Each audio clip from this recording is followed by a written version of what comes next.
For this episode today, we're going to be looking at a breakdown of self-awakening. So I'm going to go ahead and bring Adronis in, and he'll be sharing insight on this topic. We are here at this time, and we bid you greetings, and thank you very much for the opportunity of this interaction today. I am Adronis of Sirius, and we say hello to all who are tuning in to this broadcast through your internet collective consciousness. A breakdown of self-awakening. It is when you realize that everything that you have felt within this reality, to where it truly feels nonsensical, to where it truly feels unfair, to where it feels that you cannot align to everything that the logical mind, rational mind, reasonability can try to bring to you. You go through the process of self-awakening. You realize that you start to contemplate your own being. You understand that you realize that within yourself the whole universe exists. And that is where you are coming into a new epitome. You are coming into an apex of understanding yourself as a soulful being, as a spiritual being. For this is your true identity. This is your true nature. It is not about attempting to try to feel that you must allow your physical work on some type of random level to try and have some type of success to allow that randomness to work together for you. The aspect of trying to randomize your universe is never going to be a success. It is no more different than going to a casino, looking at a roulette reel and saying that I will only succeed if this ball hits number 11 black. But if it hits everywhere else, I'm a failure. Well, that's the exact same way as looking at life to where you feel that you must be on autopilot. To move into the process of self-awakening is to realize yourself as a creator, is to understand that you hold every particular potential, every possibility, every expression within yourself emerges from within your own universe.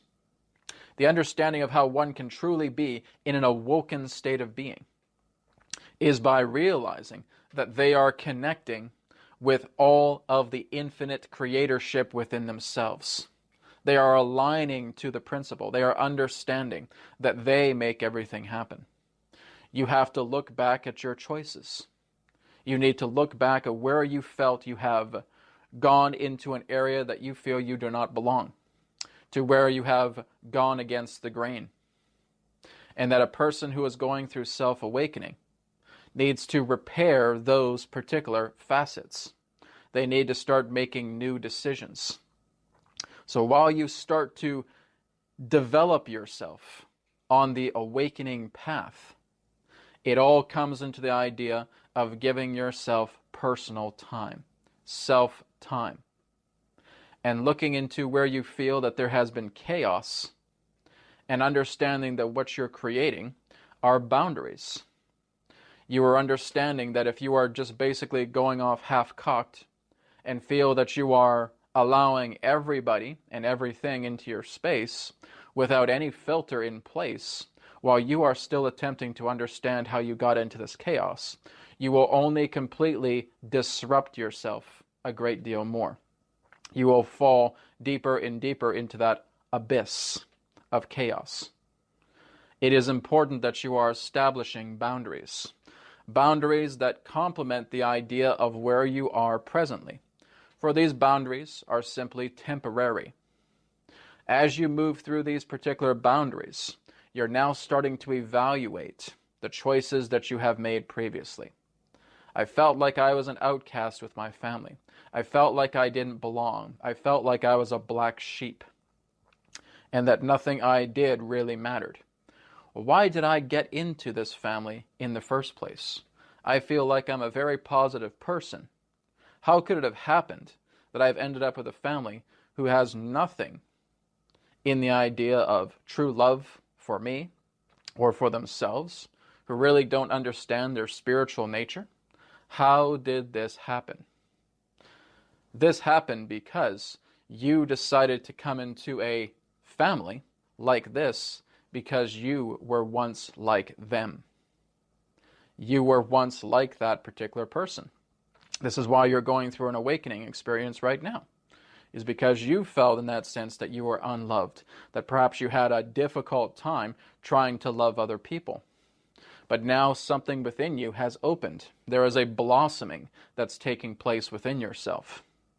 And now as you're looking into this blossoming, you're realizing exactly what you're capable of as a creator. So what you want to do is set healthy boundaries.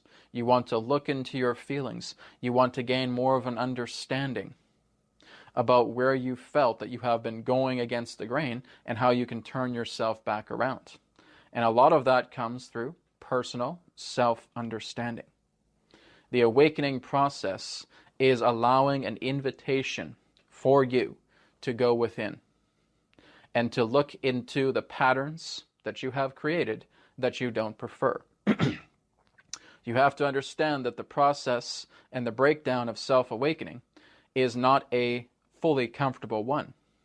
You're going to make challenging choices. And these challenging choices are all about the idea of turning yourself around 180 degrees. You may have to say goodbye to some people who have been a part of your life for quite some time.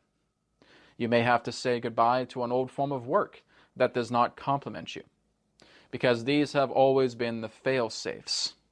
These have always been the facets that you've placed upon yourself to saying that, well, I'm not happy here, but at least I have something in that way. It's basically been in the idea of what you would know as a twilight vibration, where there's really not that much light, but there's something there that's been carrying you forward. So now you want to jump from the twilight hours and you want to move forward into the dawn. But before you can reach the dawn, you have to experience the darkness. You have to go into dusk. And so what this relates to is the idea of breaking yourself down and building yourself back up. Well, Adronis, that does feel scary. We understand. It certainly can. But you have to look into the idea of all the choices that you have made and now start to work together with new decisions. Because everything that you touch as it relates to energy can never be destroyed, can never be annihilated, and it cannot be escaped from. Those who attempt to run from their problems will always follow, and they will become more and more intense each time around, like a cycle, like a circling wheel. Each time it comes back full circle, it becomes more and more intense, because you're feeding that energy more and more. So the key here is being able to make new decisions that counteract the old choices that you have made. I'm going to start doing work that I feel I can enjoy, that I can appreciate. In order for that to happen, I need to see the worthiness, the value of what I hold. I'm going to form new relationships with people. In order for that to happen, I need to feel like I can be relatable. I can build rapport. I can feel cooperation flowing through me. I can be available to be of service. I can freely express myself. These are the areas to which you are attempting to understand that you're moving past the idea of an old paradigm to where there have been sour relationships, sour career, sour finances, sour exploration of self, and now you're attempting to bring it into sweetness, bringing sweetness into all of that, bringing compassion forward and moving past your darkness. So the process of awakening truly represents the prime time, as it were, of going through the dark night of the soul. This is how it's born. It's born through the state of self-awakening. And so the more that you are able to sit down with yourself, be in your own space, create healthy boundaries, starting to look into old choices that you know now you don't prefer, waking up every morning and complimenting, loving, and appreciating yourself in the grandest ways possible, this is what's going to propel you forward. Because now you're working with simple acts of kindness. You're working together with compliment. You're appreciating who you are. You're getting on your own side. So now the love starts to increase. And now you look back at your past and saying, well, there's a lot of sour stuff that's there. But the love within me is increasing so much that I can look back at that and I can change my vantage point as it relates to those old experiences. So rather than feeling that a sour experience has happened, by putting so much love towards that experience, you're reshaping the memory. You have to understand that memory itself is malleable. It's relative. It is not a permanent thing. Memory is only encased in the value of energy, the validity of energy that we put into a situation and look at it in that way. We give it the power to look at it in a certain perspective in that way.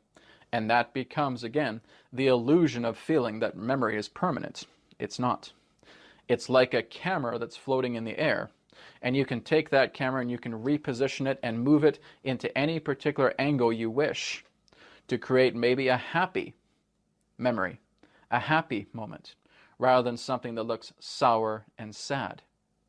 So you're taking your love energy and you're working in washing clean that old memory that made you feel like you were powerless, that made you feel separate, that created the three traumas of man: abandonment, rejection, and abuse, all created through the one substance known as lack.